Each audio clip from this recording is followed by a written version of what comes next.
One of the great heroic characters that we look to in history that stood alone, defiant against the grim specter of Nazi Germany was Winston Churchill. And England was all alone. I mean, they were watching all of Europe gobble up. I mean, what was years of the Maginot Line between France and Germany was just boom, blitzkrieg right over. Nothing could stop Hitler's machine. The Wehrmacht was marching on. But Churchill would not back down. He was the indispensable man. And for a year before the United States got in the war because of Pearl Harbor, he stood totally alone on a razor's edge, like 40, 50 nights of bombing from England every night. But he took it, and then he brought them into victory. Now let's take a look at the man that saved perhaps the world from the tyranny of Nazi Germany, Winston Churchill. Clean, safe water. It's the foundation of a healthy home, but hidden contaminants could be putting your family at risk. That's why there's Sentry H2O, the smarter way to protect what matters most. It filters out what doesn't belong and restores what your body needs. Pure, mineral-rich water that tastes as fresh as it is clean. Because your family deserves more than just clean. They deserve water that supports their health. Go to lancewallnau.com/water and use code LANCE to save 10% on your water wellness system. That's lancewallnau.com/water, code LANCE. One of the interesting things that I've noticed in the pantheon of great leaders, such as Churchill, we're going to talk about, is that for people of faith, you wonder, well, what's going on during history when you don't see God conspicuously at work? Well, there's a book in the Bible called the Book of Esther. Interesting book. It almost was thrown out of the canon of Scripture because God's name isn't mentioned once. The name of Yahweh, Jehovah, the God of Abraham, Isaac, and Jacob, not mentioned.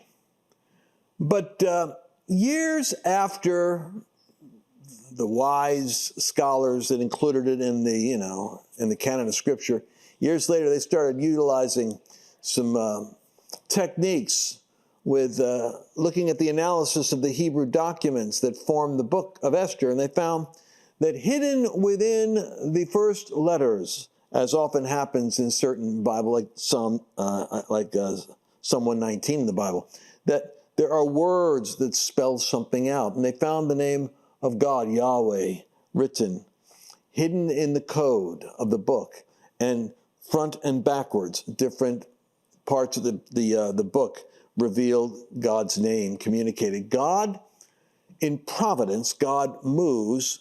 His invisible hand comes down and is seen by visible events. As with Churchill, there were many great Christians and believers who were evangelicals. Rees Howells, the intercessor, Smith Wigglesworth. That's from my charismatic and evangelical perspective. These were historic figures in Britain that were praying as they watched Hitler rising and stomping through Europe. And their prayers were answered by the hand of providence. In the same way that I will say, and as I predicted in 2015 and stand behind now, Donald Trump is such a hand of providence vessel. God raises up. And God raises up these unique characters that are forged in a different arena than the political arena or than the theological arena. But yet they come into a period of time where they were built in secret for the work they have to do. I've showed that hopefully to some degree with Lincoln when we talked about him earlier. And with Churchill, my first recollection of him being a unique character in history was from a quote from John Kennedy when I was younger. Never quite forgot what he said. He said, "In the dark days and darker nights when England stood alone and most men, save the Englishmen, despaired of England's life, Churchill mobilized the English language and sent it into battle." Churchill mobilized the English language and sent it into battle. And it's true. His speeches and his perspective was what clarified, in a sense, prophetically inspired and infused a will to fight. And if you ever see any of the great movies that are out, that have come out in the last couple of years, with Gary Oldman particularly, it shows that Churchill almost wasn't in office, and that the leaders that were there, from Neville Chamberlain on down, that they would have caved. They did not have what it took. They were willing to negotiate with the Nazis for some form of peaceful coexistence, even if it meant that they would have to surrender their sovereignty. But not Churchill. He was unique in history in the same way that I think Donald Trump is unique in history, who the one man for that moment who could stand against the tide. Now, what makes an individual like that important? When history goes dark, God raises up a voice to defy fear, to expose the lies, and to rally the weary to a renewed sense of warfare and overcoming. So let me go down into Hitler. Yes, let's talk about Hitler, one of my favorite leaders of the last 100 years. Now, Churchill had a family dynamic I want to talk about. And I had to dig this one up because I thought psychologically, like I looked for what's different. There's a lot of material on Churchill. I'm interested in what's different that I can share with you that you haven't really thought about. Well, here's what I want you to think about. What's the role your parents play in your formation as a child? I say it's pretty significant. In Lincoln's case, we never talked about this, but it was his mother who loved him and saw something. His dad was evidently a real jerk. He didn't like him that much. Not very close to his father. Not real nice. His mom, I think, died, and the man remarried, I guess, and the second wife was the one who particularly was fond of Abe. And so it was his mother that encouraged him and gave him the nurture that the gruff, cold, distant, and detached father didn't give his gifted young son. Churchill had a similar experience. I want you to think about your own family of origin. He had a difficult relationship with his father, Lord Randolph, a nobility and a figure of great renown. And Lord Randolph regarded young Winston as a disappointment. And worse yet, he articulated the fact that he figured his kid was going to be a failure. Churchill once wrote, "He told me that I would never amount to anything and that I should be a disgrace to him and to my family." You'll never amount to anything and be a disgrace to all of us. I'd like to have that. If you want to have a victim narrative over your head, my father told me I'd never amount to anything. Despite this, he longed for his father's approval. And here's the quote I want you to get. I don't know if I've got those quotes here. But he wrote of his father, he died at 45, and I've always felt that I was robbed of a great companion.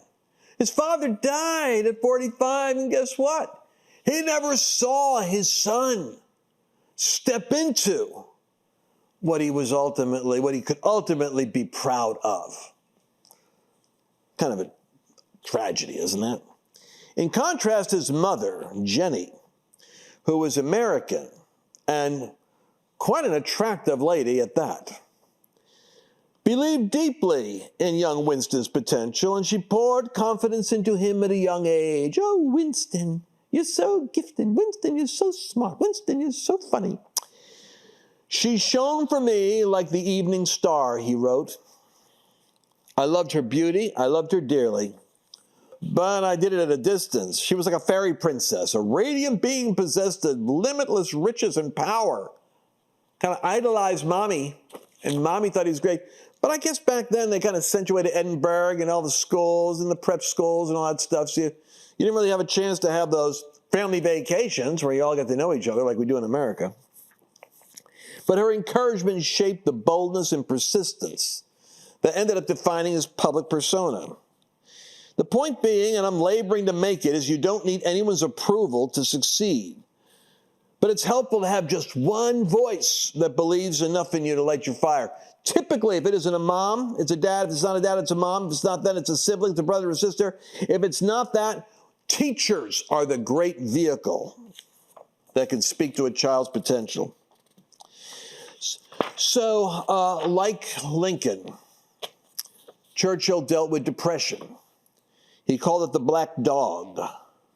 He privately described his reoccurring depression as the black dog. He experienced deep emotional lows. Sometimes suicidal thoughts raced through his brain, especially during periods of isolation and public failure. Remember his dad's voice, "You're going to be a disgrace." But he never gave in. Instead, he developed the mental discipline to manage the pressure. At Chartwell, which was his home, his special location that he retreated to, he found therapy during his period of being rejected and abandoned by his own country before the Second World War, by painting and by building stone walls by hand himself, and not always perfectly straight, and by laying bricks. He found there was a therapy in physical exertion of doing something. Now, what triggered the depression? He was raised to a very high, prestigious role in the First World War as First Lord of the Admiralty, kind of like Pete Hegseth type role with the Department of Defense. And since England is a maritime power, projecting its strength through the oceans rather than land, primarily, being in charge of the Admiralty was a big deal. But Churchill had come up with an idea for a military maneuver in the First World War in a place called the Dardanelles that failed. There's much going back and forth as to whether it was his failure or a failure of execution on someone else's part, but it was a catastrophe militarily, and it caused the death of tens of thousands of British in Tripoli. As a result, he had to step out of his role and, frankly, deal with the voice of his father, who said, "You'll be an embarrassment to us." And that's what he felt. After the First World War, he ended up retiring to a great degree from public life. His party bounced back and forth from his party to the competing party. And he had great debts, financial pressure, so he had to take to writing history and writing for papers. And it helped to sharpen his brain and his mind and his understanding as he began writing. But as Hitler rose to power, he had a unique realization that he alone understood the threat of Nazi Germany better than others. And he rallied together what he called his shadow cabinet of experts in munitions and war manufacturing.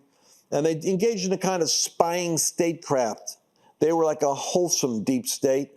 And they brought back to him reports of how the armaments were going in Germany and what the British response was and how much they were spending and how far behind they were. So he became armed to the teeth and ready to lead, and the nation would turn to him and say, "We need Winston." We'll be back in a moment. We'll talk about that. I wanted to take a minute to talk about one of my great heroes of the faith, which is Mike Lindell. What's really cool about Mike is it's not just the pillow. It's the fact that the guy makes really cool products. For instance, I start my day off with my coffee. I had a cup of coffee the other day here in the office, and I said, "No, I want that." It wasn't like Starbucks. It tastes better. And it was Mike's coffee. I said, "What is it?" They go, "Mike Lindell's coffee." I said, "My gosh, get a bunch of my coffees." Now, the best way to start the day is you put on these slippers, right? And have your My Coffee. If you've not worked with these slippers yet, I'm not kidding you. There's a special kind of a design that Mike has put into these with 4 layers of cushion with a solid sole and a fur interior. I call it my sip and slip strategy. I start my day off by slipping on my slippers, then having a sip of Mike's coffee.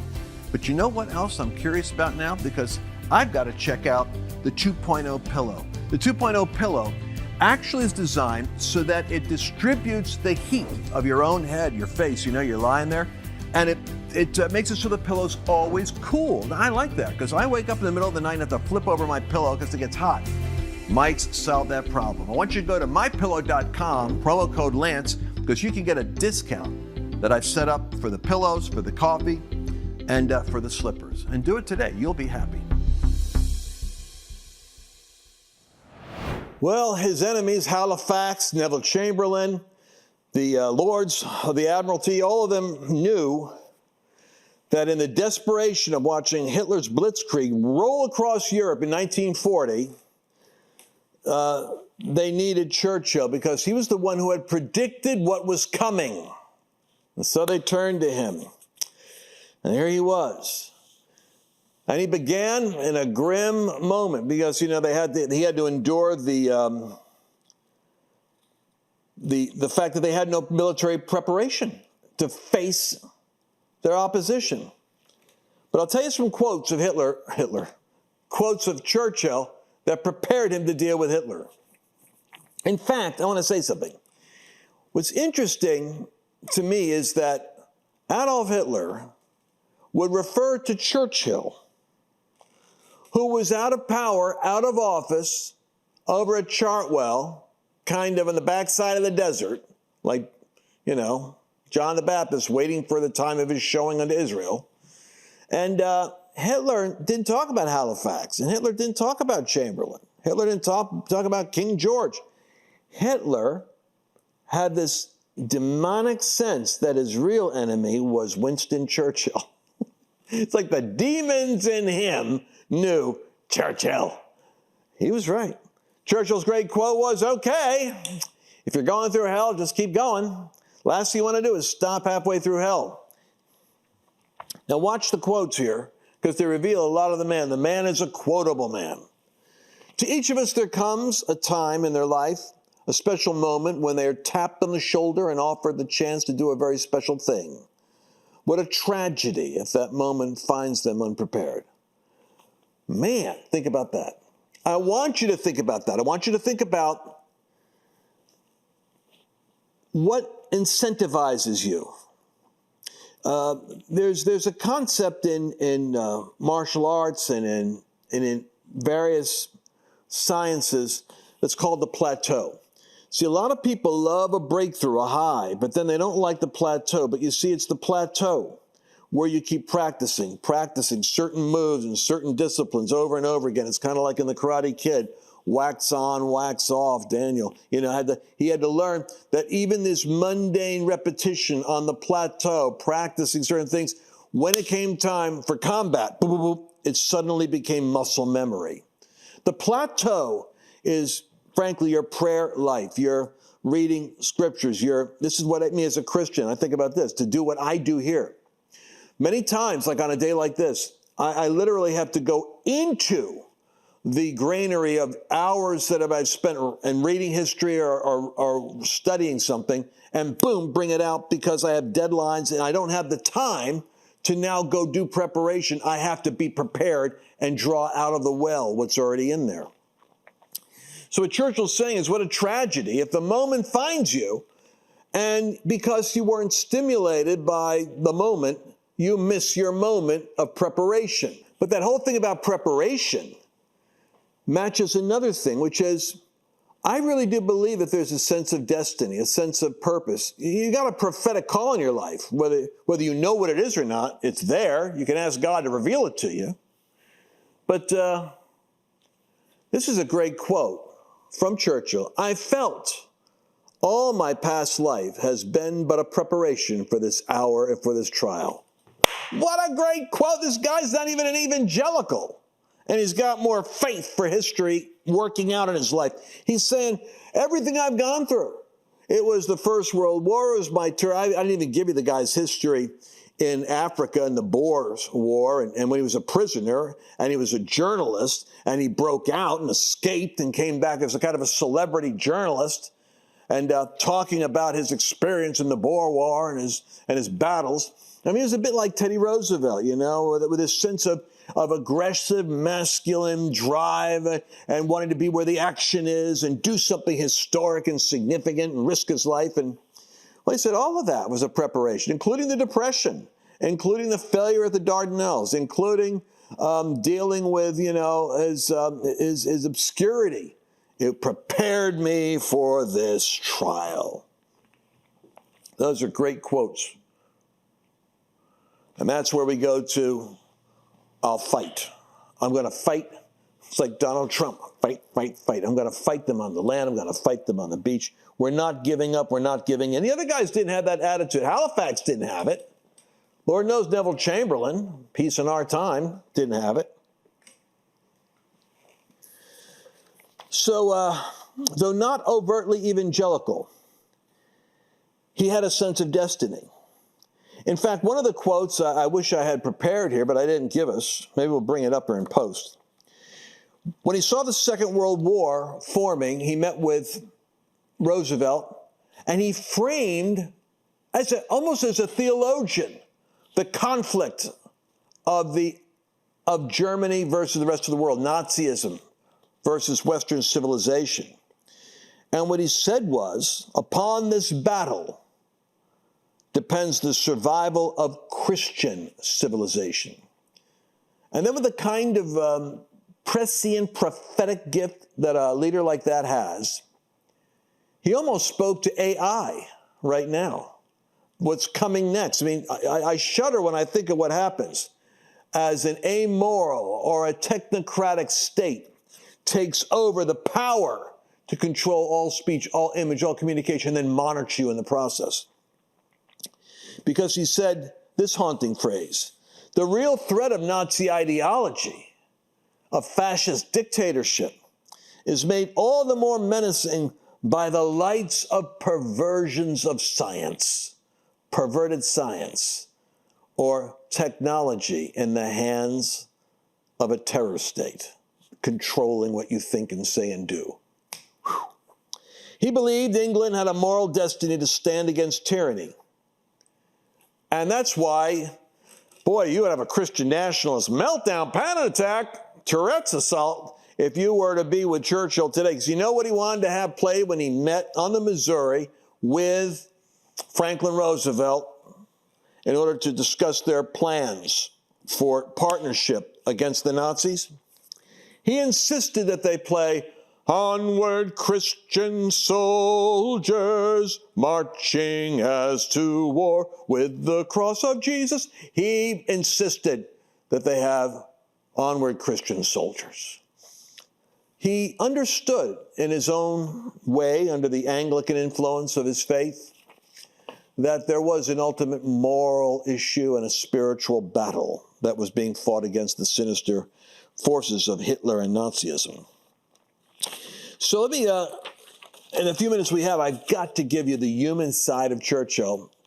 Not that there's any particular great takeaway other than I hate the fact that you might not know these things.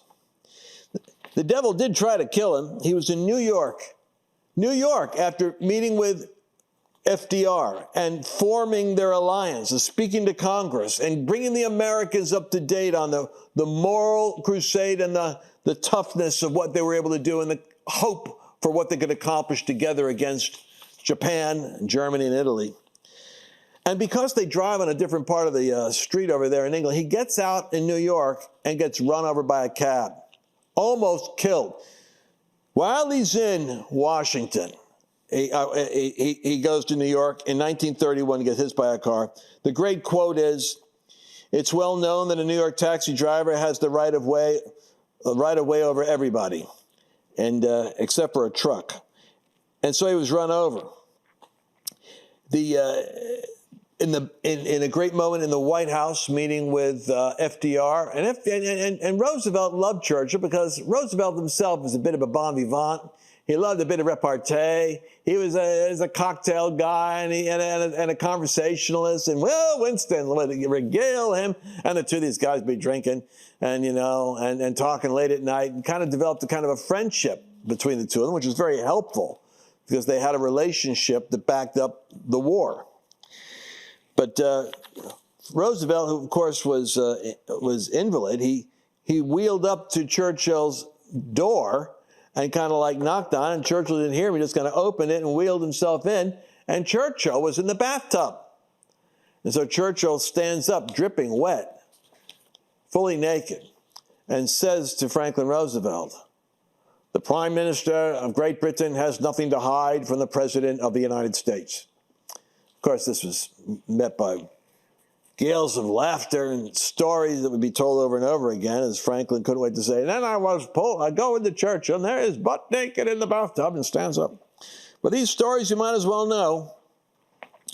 The great classic one is when Lady Astor, a very refined British aristocrat, finds Winston at dinner, and all these dinners they'd have, a bit boring and boorish.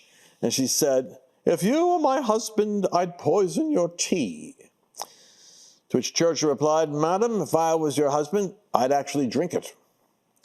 And but this was, in all of his public life, he dealt with his critics and he dealt with his enemies with the skill of one who is a combatant. And he was never actually bested by any of them. There's a terrible story about Bessie Braddock. She said, "Winston, you are drunk." And Churchill said, "My dear, you're ugly, but tomorrow I'll be sober." Which you can't get away with that. You couldn't even get away with saying that nowadays. But the reality is Churchill had that kind of a personality. Now, when the war was over, you would think that the nation would reward the man that had saved them by re-electing him as prime minister. But no, he was sadly rubbed out of office. They were tired of Winston. He was kind of like the guy they wanted in war, but not the guy they wanted in peace. And so he had to deal with that. Now, he would eventually, later on, as an old man, be reelected. But the truth is, Churchill had to deal with the fact that destiny required him for those critical 5 years that would determine the survival of Christian civilization in Europe and around the world. And when nobody else was there, he had the grit to stand in the gap because God formed him for that moment, and the prayers of people deployed the right tool at the right time. And I would suggest to you that that same thing happens today, and that we should be looking carefully to see not who agrees with our theology, but who actually has the principles and the ideas and the character to handle tough times. Well, that's my story, and I'm sticking with it. We'll see you again on our next episode. Did you enjoy this latest episode? Please remember to share it with your friends, because the more knowledge you have,